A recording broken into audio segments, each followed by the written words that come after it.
আপনার সন্তান কি পড়তে বসলে 5 মিনিটের মধ্যেই উঠে যায়? বই খুলে বসে ঠিকই, কিন্তু মনটা থাকে মোবাইল, টিভি আর খেলাধুলার দিকে। আপনি কি কখনো ভেবেছেন সমস্যাটা আসলে বাচ্চার না, বরং আমাদের কিছু ছোট ভুলের কারণেই ও মনোযোগ হারাচ্ছে? আজ আমি এমন কিছু বাস্তব ও কার্যকর উপায় দেখাবো, যেগুলো প্রয়োগ করলে আপনার সন্তান শুধু পড়ায় মনোযোগী হবে না, বরং নিজে থেকেই পড়তে বসবে, নিজের লক্ষ্য ঠিক করবে এবং ধীরে ধীরে হয়ে উঠবে একদম ফোকাসড ও আত্মনির্ভরশীল। অনেক বাবা মা ভাবেন বাচ্চা যদি কথা না শুনে তাহলে বকাঝোকা বা চাপ দিলেই ঠিক হয়ে যাবে, কিন্তু বাস্তবতা একদম উল্টো। যত বেশি চাপ দেবেন তত বেশি সে পড়া থেকে দূরে সরে যাবে। আপনি কি জানেন, শিশুর মস্তিষ্ক এমনভাবে তৈরি হয় যেখানে জোর করে কিছু শেখানো হলে সে সেটাকে অপছন্দ করতে শুরু করে। তাহলে প্রশ্ন হলো, কিভাবে এমন পরিবেশ তৈরি করবেন যেখানে আপনার সন্তান নিজে থেকেই পড়ায় মন বসাবে? কিভাবে মোবাইল গেম আর অলসতা থেকে তাকে বের করে আনবেন? আজকের এই ভিডিওতে আমি এমন কিছু গোপন কিন্তু প্রমাণিত কৌশল শেয়ার করব, যা অনেকেই জানেন না, কিন্তু যারা ব্যবহার করছেন তাদের সন্তানের জীবনে এসেছে চোখে পড়ার মতো পরিবর্তন। শেষ পর্যন্ত দেখুন, কারণ শেষের দিকের টিপসটি আপনার সন্তানের জীবন পুরো বদলে দিতে পারে। একবার নিজের শৈশবটা মনে করে দেখুন, আপনাকেও কি জোর করে পড়তে বসানো হতো না? আর তখন কি আপনার সত্যি পড়তে ইচ্ছা করতো, নাকি শুধু ভয় বা চাপের কারণে বই খুলতেন? আজ আপনার সন্তান ঠিক একই অবস্থার মধ্যে দিয়ে যাচ্ছেন, কিন্তু পার্থক্য হলো এখনকার বাচ্চাদের সামনে মোবাইল গেম আর অসংখ্য বিভ্রান্তি আছে, যা তাদের মনোযোগকে প্রতিনিয়ত টেনে নিয়ে যাচ্ছে অন্যদিকে। তাই শুধু পড়তে বসো বললেই আর কাজ হবে না, সময় বদলেছে, তাই পদ্ধতিতেও বদলাতে হবে। আপনি কি জানেন, মাত্র 10 মিনিটের সঠিক কৌশল ব্যবহার করে একটা বাচ্চার পুরো দিনের পড়ার মনোভাব বদলে দেওয়া সম্ভব? হ্যাঁ, এটা সত্যি। বরং এই কৌশলগুলো এতটাই সহজ যে আপনি আজ থেকে শুরু করতে পারবেন কোনো বাড়তি খরচ ছাড়াই। কিন্তু সমস্যা হলো, আমরা বেশিরভাগ সময় ভুল জায়গায় ফোকাস করি। আমরা শুধু চাই বাচ্চায় বেশি সময় পড়ুক, কিন্তু কখনো ভাবি না সে কতটা মনোযোগ দিয়ে পড়ছে। কারণ মনোযোগ ছাড়া 3 ঘন্টা পড়া আর ফোকাস নিয়ে 30 মিনিট পড়া, এই দুইটার ফল একদম আলাদা। আজ আপনি শিখবেন কিভাবে আপনার সন্তানকে কম সময়ে বেশি শিখতে সাহায্য করবেন, কিভাবে পড়াকে তার কাছে বোঝা না বানিয়ে একটা স্বাভাবিক অভ্যাসে পরিণত করবেন, আর সবচেয়ে গুরুত্বপূর্ণ, কিভাবে এমন একটা সম্পর্ক তৈরি করবেন যেখানে আপনার সন্তান আপনাকে ভয় না পেয়ে আপনার কাছ থেকে শিখতে চাইবে। শেষ পর্যন্ত থাকুন, কারণ সামনে যা আসছে সেটা হয়তো আপনার ধারণা পুরো বদলে দেবে। পড়াশোনা মানে আসলে কি? একটা গুরুত্বপূর্ণ প্রশ্ন করি, আপনি কি চান আপনার সন্তান শুধু পরীক্ষায় পাস করুক, নাকি জীবনে সত্যি কিছু বড় করুক? কারণ এই দুটো জিনিস এক নয়। অনেক বাচ্চা আছে যারা ঘন্টার পর ঘন্টা পড়াশোনা করে, তবুও তাদের মধ্যে আত্মবিশ্বাস নেই, ফোকাস নেই, লক্ষ্য নেই। আবার কিছু বাচ্চা আছে যারা কম সময় পড়েও দারুণ ফল করে, নিজের লক্ষ্য জানে এবং নিজের কাজ নিজেই করতে পারে। পার্থক্যটা কোথায় জানেন? পার্থক্যটা হলো পদ্ধতিতে। ঠিক পদ্ধতি না জানলে পড়াশোনা যতই করুক সেটা কখনোই কার্যকর হয় না। এখন একটা সত্যি কথা বলি, আপনার সন্তান অলস না, সে অমনোযোগীও না, সে শুধু সঠিকভাবে গাইডেন্স পাচ্ছে না। যেদিন আপনি বুঝে যাবেন কীভাবে তার মস্তিষ্ক কাজ করে, কীভাবে তাকে চাপ না দিয়ে আগ্রহ তৈরি করতে হয়, সেদিন থেকে পরিবর্তন শুরু হবে। আজকের ভিডিওতে আমি আপনাকে ধাপে ধাপে দেখাবো কিভাবে আপনি আপনার সন্তানের পড়ার প্রতি আগ্রহ তৈরি করবেন, কিভাবে তাকে মনোযোগী করবেন এবং কিভাবে তাকে এমনভাবে গড়ে তুলবেন যাতে সে নিজের দায়িত্ব নিতে শিখে। এখন আমরা শুরু করছি প্রথম এবং সবচেয়ে গুরুত্বপূর্ণ উপায় দিয়ে, যেটা না করলে বাকি সব কিছুই কাজ করবে না। উপায় 1, সঠিক পরিবেশ তৈরি করা, যেখান থেকে মনোযোগ শুরু হয়। প্রথমেই একটা কথা বুঝতে হবে, বাচ্চা মনোযোগী না হওয়ার সবচেয়ে বড় কারণ অলসতা না, বরং তার চারপাশের পরিবেশ। আপনি যদি তাকে একটা অগোছালো শব্দে ভরা, বিভ্রান্তিতে পূর্ণ পরিবেশে বসান, তাহলে সে যতই চেষ্টা করুক তার মন পড়ায় বসবে না। তাই এই উপায়টা শুরু হবে আপনার ঘর, আপনার আচরণ আর পুরো দিনের রুটিন বদলানোর দিয়ে। সকাল শুরু 6টা থেকে 8টা। সকালে ঘুম থেকে ওঠার পরে বাচ্চার হাতে মোবাইল দেবেন না। এটাই সবচেয়ে বড় ভুল, যেটা অনেকেই করে। কারণ ঘুম থেকে উঠে যদি সে স্ক্রিন দেখে, তা মস্তিষ্কের সাথে সাথে ডোপামিন পেতে শুরু করে, যার ফলে পরে বই খুললে সেটা তার কাছে একদম বিরক্তিকর লাগে। তার বদলে কি করবেন, সকালে তাকে হালকা ফ্রেশ হতে দিন, তার সাথে 5 থেকে 10 মিনিট গল্প করুন, তারপর ছোট্ট একটা কাজ দিন, যেমন টেবিল গোছানো, বই সাজানো। এতে তার মস্তিষ্ক ধীরে ধীরে অ্যাক্টিভ মোডে আসবে। পড়ার সময়টা বলছি 8টা থেকে 10টা। এখন সবচেয়ে গুরুত্বপূর্ণ অংশ, পড়ার জায়গা ঠিক করা। পড়ার টেবিলে যেন থাকে শুধু প্রয়োজনীয় বই, খাতা, কলম, কোনো খেলনা না, কোনো মোবাইল না, কোনো টিভি না। একটা পরিষ্কার, শান্ত, আলো বাতাসযুক্ত জায়গা তৈরি করুন।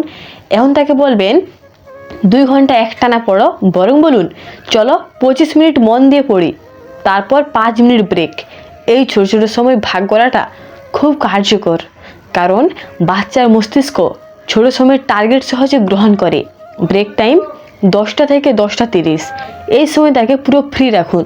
সে খেলুক, হাঁটুক, আপনার সাথে কথা বলুক, কিন্তু খেয়াল রাখবেন এই সময়েও মোবাইল যেন না দেয়, কারণ ব্রেক মানে রিল্যাক্স, না যে আবার নতুন করে স্ক্রিনে ডুবে যাওয়া। দুপুরে 12টা থেকে 2টা এই সময়টা হালকা পড়ার জন্য রাখুন, যেমন গল্পের বই, ছবি দেখে শেখা বা সহজ কোনো বিষয়।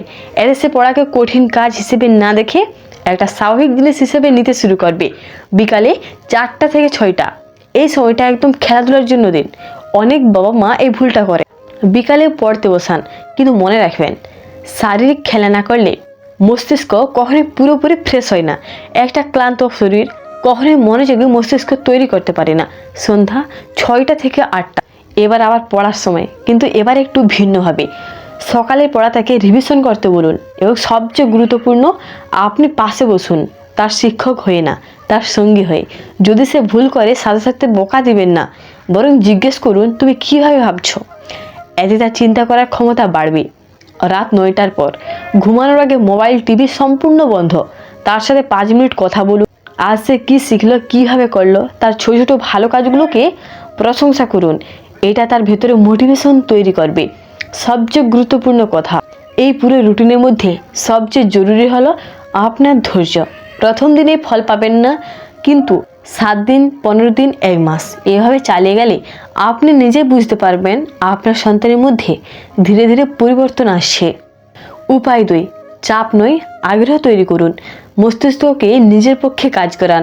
প্রথমে একটা সত্যি কথা, কোনো বাচ্চাই জন্মগতভাবে পড়াশোনা অপছন্দ করে না। সে পছন্দ করতে শুরু করে তখনই যখনই পড়াশোনা তার কাছে চাপ, ভয় আর বাধ্যবাধকতার মতো হয়ে যায়। তাই যদি আপনি সত্যি চান আপনার সন্তান মনোযোগী হোক, তাহলে আপনাকে তার মস্তিষ্ককে বাধ্য না করে আগ্রহী করে তুলতে হবে। সমস্যাটা আসলে কোথায়? যখন আপনি বলেন এখনই পড়তে বসো, না পড়লে মার খাবা, ওর মতো হতে পারো না, তখন বাচ্চার মস্তিষ্ক এটাকে হুমকি হিসেবে নেয়। তার মস্তিষ্ক যখন হুমকি অনুভব করে, তখন সে শেখার মুডে যায় না, সে চলে যায় এড়িয়ে যাওয়ার মুডে। এই কারণেই সে পড়া থেকে পালাতে চায়, অজুহাত বানায়, মনোযোগ হারিয়ে ফেলে। এখন প্রশ্ন, সমাধান কি? সমাধান হলো পড়াশোনাকে এমনভাবে উপস্থাপন করা যাতে সে নিজে থেকেই আগ্রহ পায়। একদিনের প্রয়োগ, ঘুম থেকে ওঠার পর তাকে কোনো আদেশ দেবেন না, বরং একটা প্রশ্ন করুন, আজ তুমি কী শিখতে চাও? হয়তো সে বলবে আমি জানি না। তখন আপনি 2 থেকে 3টা অপশন দিন, গল্প পড়বে, না ম্যাথ করবে, না নতুন কিছু শিখবে। এতে সে চয়েস পাচ্ছে, আর চয়েস পেলেই মস্তিষ্ক নিজেকে নিয়ন্ত্রণে মনে করে। পড়ার সময় সরাসরি বই খুলে বলবেন না এটা পড়ো, বরং একটা ছোট গল্প বা প্রশ্ন দিয়ে শুরু করুন। যেমন, তুমি কি জানো এই ম্যাথটা দিয়ে একটা গেম জেতা যায়, অথবা এই গল্পটা শেষে কী হয় বলে মনে হয়। এতে তার মস্তিষ্কে কৌতূহল তৈরি হবে, আর কৌতূহলই হলো সবচেয়ে শক্তিশালী মনোযোগ তৈরির উপায়। মাঝে মাঝে অনেকেই ভুল করে বলে এটা পড়লে চকলেট দেব। এটা সাময়িক কাজ করে, কিন্তু দীর্ঘমেয়াদে ক্ষতি করে। তার বদলে কি করবেন? তার চেষ্টা, তার মনোযোগ, এগুলোকে প্রশংসা করুন। বলুন, আজ তুমি যেভাবে মন দিয়ে পড়লে সেটা দারুণ ছিল। এতে সে বুঝবে তার কাজের মূল্য আছে। ভুল করলে যখন সে ভুল করবে, তখনই সবচেয়ে গুরুত্বপূর্ণ সময়। আপনি যদি তখন বোকা দেন, সে ভবিষ্যতে চেষ্টা করতেই ভয় পাবে। তার বদলে বলুন, ভুল করাটা ঠিক আছে, আমরা আবার চেষ্টা করি। এতে তার মধ্যে লার্নিং মাইন্ডসেট তৈরি হবে। সন্ধ্যার সময় দিনের শেষে তাকে জিজ্ঞেস করুন, আজ তুমি কি নতুন শিখলে? এই প্রশ্নটা খুব শক্তিশালী, কারণ এতে সে নিজের শেখা বিষয়গুলো মনে করে, এবং তার মস্তিষ্ক সেই তথ্যগুলোকে আরও ভালোভাবে ধরে রাখে।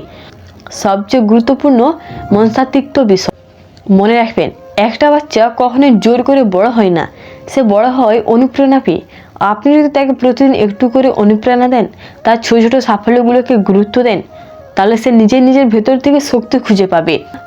আপনি আপনার সন্তানের বস না, আপনি তার গাইড। আপনি যদি তাকে আদেশ দেন, সে হয়তো শুনবে, কিন্তু আপনি তাকে বুঝান, সে নিজে থেকেই এগিয়ে আসবে।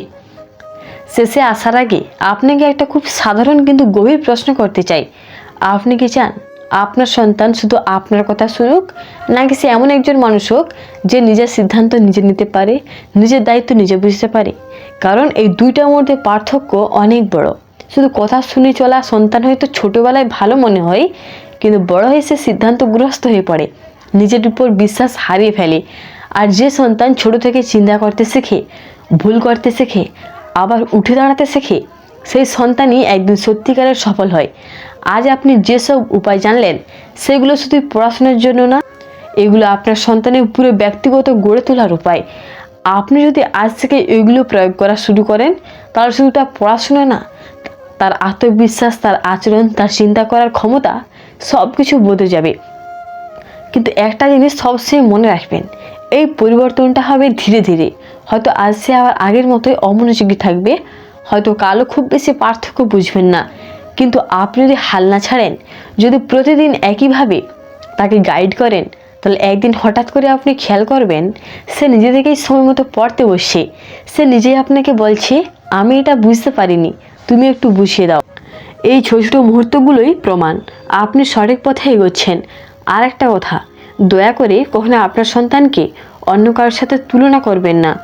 কারণ প্রত্যেকটা বাচ্চা আলাদা, কারো শেখার গতি বেশি, কারো কম, কারো আগ্রহ একদিকে, কারো অন্যদিকে। তুলনা করলে সে কখনোই ভালো হবে না, বরং সে নিজের উপর বিশ্বাস হারাবে। আপনি শুধু তার আগের দিনের সাথে আজকের দিনটা তুলনা করুন। সে যদি এক ধাপ এগোয়, সেটাই তার জন্য বড় সাফল্য। আরেকটা গুরুত্বপূর্ণ বিষয়, আপনার সন্তানের সাথে আপনার সম্পর্ক, সে কি আপনাকে ভয় পায়, নাকি সে আপনাকে বিশ্বাস করে? কারণ যেখানে ভয় থাকে সেখানে শেখা থাকে না, আর যেখানে বিশ্বাস থাকে সেখানে অসম্ভব জিনিসও সম্ভব হয়ে যায়। তাই চেষ্টা করুন এমন একটা সম্পর্ক তৈরি করতে, যেখানে সে তার সমস্যা, তার ভয়, তার ভুল সব কিছু আপনাকে বলতে পারে। আপনি তার জীবনের সবচেয়ে নিরাপদ মানুষ হয়ে উঠুন। মনে রাখবেন, স্কুল তাকে পড়াশোনা শেখাবে, কিন্তু জীবনটা কীভাবে গড়তে হয় সেটা সে শিখবে আপনার কাছ থেকেই। আপনি যেমন আচরণ করবেন সে ঠিক সেটাই শিখবে। আপনি যদি ধৈর্য ধরেন, সে ধৈর্য শিখবে। আপনি যদি চেষ্টা চালিয়ে যান, সে কখনো হাল না ছাড়ার মানসিকতা শিখবে। আর আপনি যদি তাকে ভালোবাসা দিয়ে গাইড করেন, সে একদিন সে ভালোবাসার মূল্য বুঝবে। হয়তো আজ সে আপনার কথা শুনছে না, হয়তো আজ সে মোবাইল নিয়ে বেশি সময় কাটাচ্ছে, কিন্তু এটা তার শেষ অবস্থা না, এটা শুধু একটা পর্যায়। সঠিক দিক নির্দেশনা পেলে সে এখান থেকে বের হয়ে আসবে। আপনার কাজ শুধু তাকে ঠেলে দেওয়া না, তার পাশে থাকা। শেষে শুধু একটা কথাই বলবো, আপনার সন্তান কোনো প্রজেক্ট না যাকে ঠিক করতে হবে, সে একটা মানুষ যাকে বুঝতে হবে, সময় দিতে হবে, ভালোবাসতে হবে। আপনি যদি তাকে সময় দেন, সে আপনাকে গর্ব করার মতো ফল দেবে। আর সেই দিন আপনি বুঝবেন আপনার প্রতিটা ধৈর্য, প্রতিটা চেষ্টা সব কিছু সার্থক হয়েছে। তাই আজ থেকে শুরু করুন ছোটো ছোটো পরিবর্তন দিয়ে, কারণ বড় পরিবর্তন সবসময় ছোট পদক্ষেপ থেকেই শুরু হয়। ধন্যবাদ শেষ পর্যন্ত সময় দিয়ে শোনার জন্য।